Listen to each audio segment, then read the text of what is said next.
Hi everyone, this is Paul Schmutzler for Streaming Media Producer. Today I'm going to be taking a look with you at Blackmagic's Resolve version 14, which is currently available in beta. They just released it in NAB, and I downloaded it to try it out because I wanted to do a series of videos on what it's like to take a look at different NLEs when you've been using the same one for a long time. So this is the beginning of a series where I'm going to look at a couple of NLEs from the perspective of a Premiere Pro user. And I've been a die-hard Premiere Pro editor for several years now, and that's pretty much all I use. So I wanted to see if there was something out there that maybe I was missing some great features on, or that I could maybe improve my workflow with. So let's dive into Resolve and take a look at the 5 pages that they have. Think of page 1 as like your pre-edit or your ingest stage. So on the secondary screen here, you can browse your files, browse your hard drive, wherever you're looking for your clips, and then you can pull them into here, which is your bin. So I've got all these clips. I've got video clips, audio clips, and some stills in here that I've used for this project. The way I started this was I did an edit in Premiere Pro, a very basic edit, just some straight cuts, a couple of effects, fixed a few things. I did a little grading, I did some audio work, and then I just exported a MP4 file for YouTube. So that's what I wanted to do, was take a project I could easily execute in every application the same way and see how easy it was to do one over the other. So I've got my project files already set up. You can see it gives you the metadata you would expect to see. Frame rate, size, how many audio channels, and that sort of thing. The second screen is the one we spend most of our time in usually. That's the edit screen. So on the left secondary screen, I now have my bin, but it gives me a preview of the clip at the top. And there are 2 views at the top here. You can choose between them, whether it's just a thumbnail view or this detail view where I can see the metadata, but also a great preview of the clip throughout from start to finish. If you scrub your cursor over the clip, it will show you a preview of those few frames that it's highlighting right there. Down here at the bottom left, we've got some audio meters. The bottom right, this will come into play when we play back the timeline, so I'll come back here. On the right-hand part of the screen, there's a toolbox, which includes video and audio transitions and effects. The main screen has what you would expect. It has the preview monitor for your source, and then it has your timeline viewer, which is here in the middle. And then there's an inspector that we'll see in just a moment. The timeline is what you would expect, a video track, an audio track, and then you can add or delete those as needed depending on how many levels you need. I kept mine to just 1 and 1 to keep it simple. You'll see that the transitions show up similar to Premiere Pro in that they're overlaid on top of a clip. But the cool thing is when I select one of these clips here or a transition, it immediately brings it up in this inspector.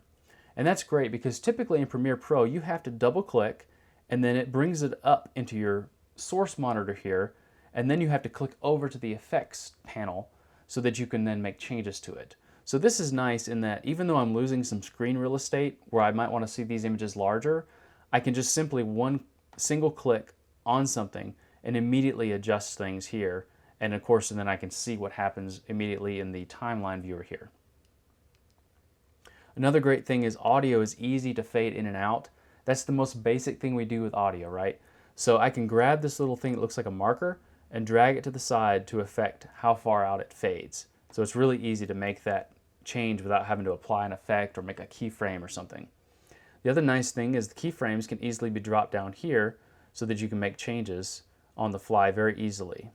The actual process of making your edits is pretty straightforward and intuitive. I and O for in and out points. There's keyboard shortcuts that are unique to Resolve for inserting and overriding clips. Now as I play back, I'm going to mute the audio so we're not overwhelmed here.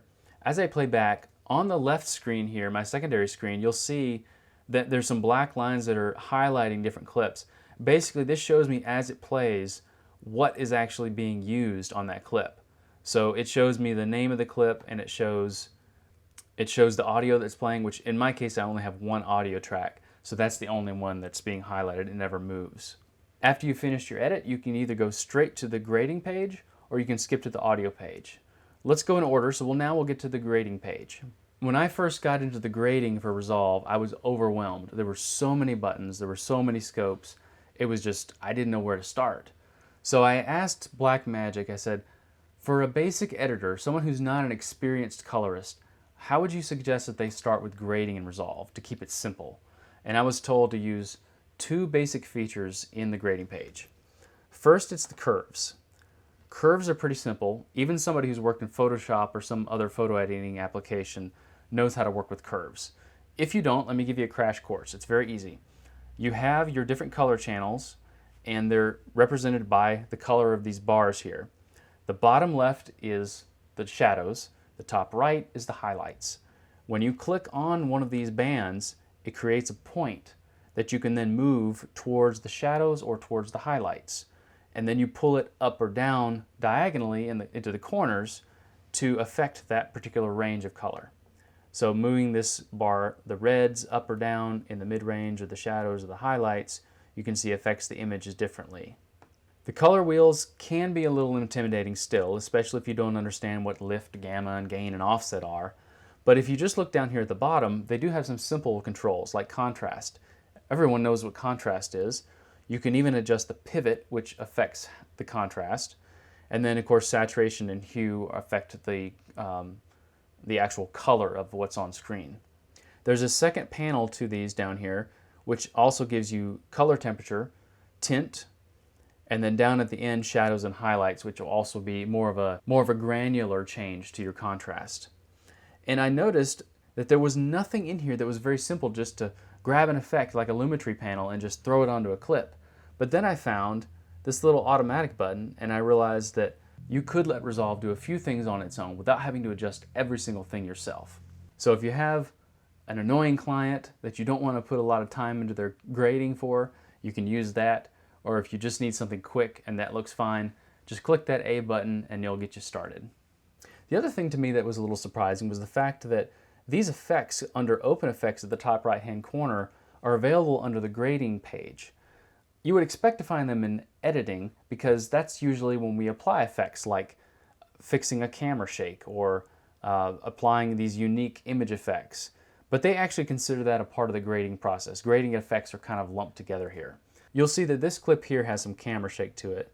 So I decided I will put a camera shake fix on this.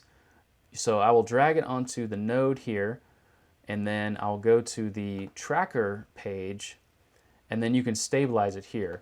And this is what you would expect for any camera shake or stabilizing plugin. It's going to look at the footage and decide how much to zoom and where the movement occurs so it can adjust left or right, pan and zoom. So you can see it just zoomed in there, and now when I play back you can see how it looks. Apparently it made it worse, but as usual with stabilizers there are many effects that you can change, including the cropping ratio, in other words how much it'll allow the image to be cropped, and then how smooth it is or rough. And there are a few other fixes you can go through under here, but for now we'll leave this alone because you can mess with it, find for yourself what works for you on your clip. But the nice thing is it does not reanalyze the clip every time. It's already analyzed, and all you do is make your changes and then hit play, and it shows those changes immediately. So that's an advantage I think Resolve has, in that it can analyze a clip one time for a stabilization, and you don't have to reanalyze it each time you make one little change and wait for it to render. Moving on to the next page, audio. The audio page in Resolve is brand new in this version 14, and it includes the Fairlight workspace. And Fairlight brings with it the ability to do multi-track editing and surround sound audio and 360-degree panning for up to 22 channels. Plus, that's really important for things like VR and AR these days. Since my project's very simple and I only have one music track, I don't have to do a lot of audio editing beyond the fades. So let's move on now to the last stage of the post-production process, the encode and export. Encoding in Resolve is not that different from things like Premiere Pro or Media Encoder. It's just that it's all built into the application. There's no external application that will then open and do your render. So everything's done here at the top left where you create your settings. It has shortcuts for the social media sites you would expect like YouTube and Vimeo, but you can also export things for other editing applications for further work like Final Cut, Premiere, Avid, and Pro Tools. Below that you can set your file name, choose the destination, and then begin applying the encoding properties that you want to use for your edit. The codecs that you need are there, including H.264 and more unique ones like ones for Grass Valley and then Apple ProRes that a lot of people like. You can also export DCP through EasyDCP, but you do have to buy a separate license that will then be enabled in Resolve, and you purchase that from EasyDCP. There's multipass encoding. You can choose automatic bitrate or set it manually. You could choose automatic keyframes or choose it manually.